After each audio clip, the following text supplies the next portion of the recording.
আসসালামু আলাইকুম সুপ্রিয় দর্শক, আশা করি সবাই ভালো আছেন। আমি আজকে আমাদের সফলতার গল্প আমি আজকে আপনাদের বলবো, আমার বাবার সফলতার গল্প। আজকে যা কিছু দেখতেছেন সবই আমার বাবার হাতে, সব কিছু আমার বাবার অবদান বলা যায়।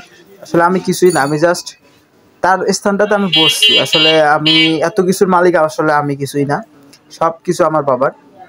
তবে আমি আজকে আপনাদের একটা সফলতার গল্প বলবো, অনেক কষ্টের একটা হিস্টোরি বলবো আজকে। আজকে যে আমার এই খামারটা দেখতেছেন না, এটা এর থেকেও ৩ গুণ হয়ে যাইতো ইনশাল্লাহ এতদিনে। কিন্তু আল্লাহ পাক কি করছে, যা করছে ভালো করছে, সমস্যা নেই, তার যেটা ভালো সে সেটাই করবে, এটাই স্বাভাবিক। সে হয়তো মন পরীক্ষা করতেছে।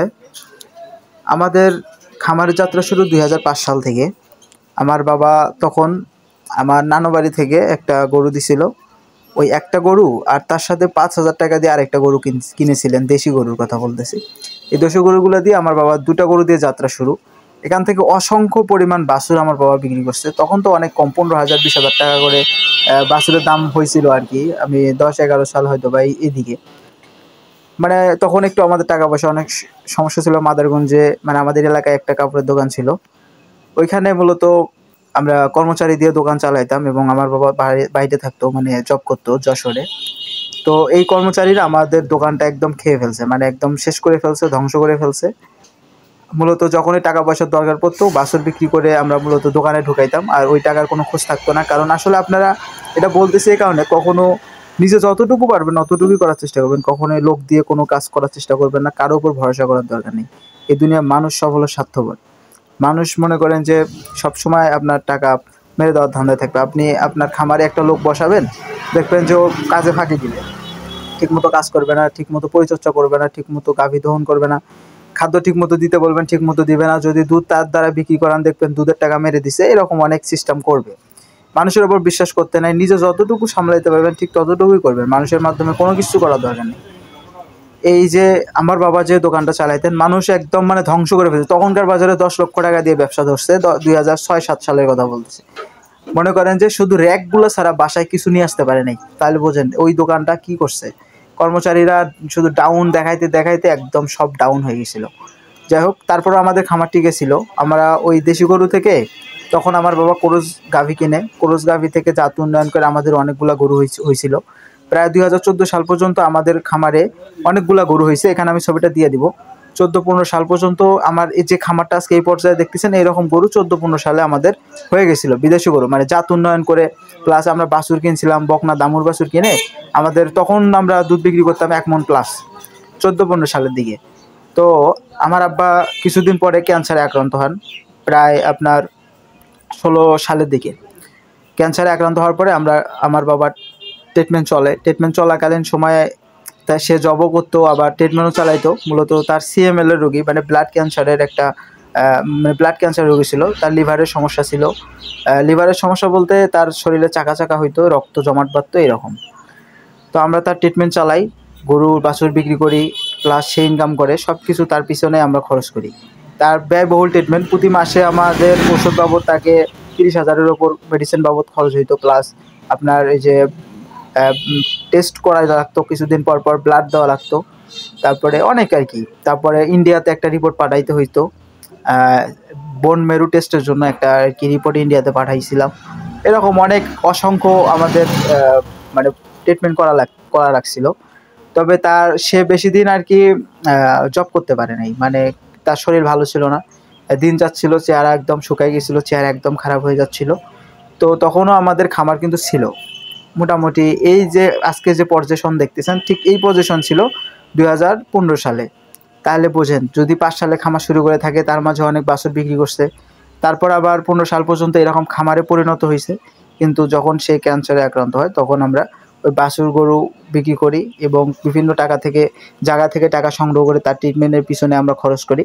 তার ট্রিটমেন্ট চলছিল রংপুরে, কামরুজ্জামান বিভাগীয় প্রধান, ওনার ওখানে আমরা ট্রিটমেন্ট অনেকদিন চালাইছি আমাদের রংপুরে।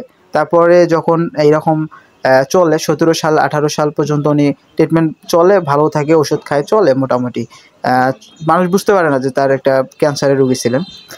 তারপরে যখন ১৮ সাল প্লাস হয়ে যায়, ১৯ সাল ২০ সাল পর্যন্ত, ১৯ সাল পর্যন্ত ১৯ সালের প্রথমের দিকে কামরুজ্জামান স্যার বলেন যে তোমার এই যে ইয়াটা অনেক মানে শেষের দিকে যাচ্ছে। ওনাকে আব্বুকে তো বলে নাই, আমাকে বলছে যে তোমার গার্ডিয়ানকে, তোমার পরিবারের প্রধানকে, তোমার বাবার মানে আর কেউ আসে নাই সাথে? আমি বলছি না, আমি মূলত আমার বাবার ট্রিটমেন্টের জন্য একাই যাইতাম, যেখানে সব ট্রিটমেন্ট করা লাগতো আমি যাইতাম, কারণ আমার ফ্যামিলিতে আসলে তেমন কেউ নাই, থেকেও নাই, আমার বড়বারা কেউ আমাদের খোঁজখবর নিত না।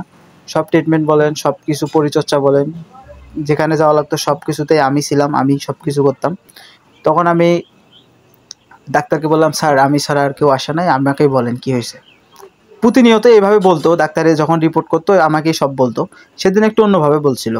আমি মূলত সব কিছু ভিডিওর মাঝে বলতে পারবো না, যতটুকু শর্টকাটে বলা যায় এটা বলার চেষ্টা করতেছি। তবে তখন বলে যে তোমার বাবার ট্রিটমেন্ট এখানে আর করা যাবে না, তো ওনার ইয়াটা একদম শেষের দিকে চলে গেছে, উনি ঠিক নিয়মিত ওষুধ খায় নাই, এবং ওনার ক্যান্সারটা এখন শেষ পর্যায়ে চলে গেছে। তোমরা ঢাকায় পিজি হাসপাতালে ট্রিটমেন্ট করাও, ওখানে ডক্টর এবিএম ইউনুস উনি খুবই ভালো, ওনার সাথে তোমরা যোগাযোগ করো। তখন আমরা তার সাথে যোগাযোগ করি, তার পার্সোনাল ক্লিনিকে ট্রিটমেন্ট করাই। এমনও দিন গেছে 20,000+ টাকা খরচ হয়েছে। এভাবে অনেক ট্রিটমেন্ট করাই, ট্রিটমেন্ট করাইতে করাইতে আমাদের যে গরুগুলো ছিল ওগুলা বিক্রি করে আমি মূলত ট্রিটমেন্ট করাই একদম ফুল 1 বছর, তার পিছে 20 সাল পর্যন্ত তার পিছে আমরা অনেক টাকা খরচ করি।